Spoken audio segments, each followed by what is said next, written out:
I rolled towards South 21 just outside downtown Charlotte, chasing a George Miles recommendation, like a dog chasing a goddamn siren. The place where this old-school drive-up skin with chrome that glints like a cheap dream, and an intercom that still spits out your order the way a bartender spits out a line you've heard 100 times too many. Nostalgia, yes, but let's not pretend it's lost on me.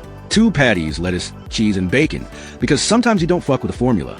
The first bite smacks you with bread, a hefty loaf that climbs the stage and demands that spotlight stay put. Second bite, the lettuce green avalanche, shredded and relentless, makes me chew bread and salad more than beef. The patty doesn't scream. It's not the villain here, just a quiet man in a room full of loud idiots. No kick, no spice, no signature moment that makes you holler. That's what I came for. Bacon, though, crisp and greasy in the exact measure you crave. Salt enough to remind you there's real meat beneath the greens. But even glorious bacon can't rescue a patty that's content to be anonymous. It's not a terrible burger. It's just a flavorless sideman to a day that already dumped a lot of drama on my palate. If I'm honest, the sandwich tasted like it forgot to bring its own seasoning to the party.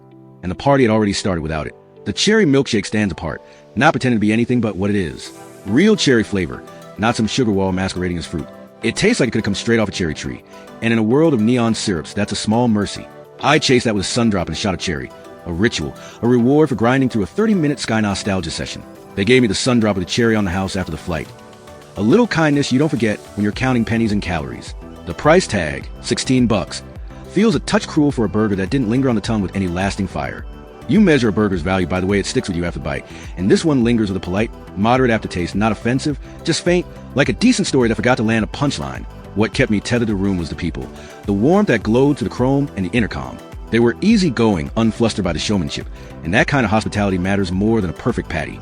If anything saved this place in the moment, it was a human touch, the patient staff, the willingness to indulge a little mise en scene in the name of the experience.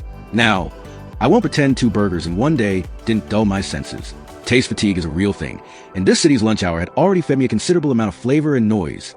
If South 21 had been my soul bite that day, maybe the patty would have fought back with more character, more linchpin flavor to anchor the bite.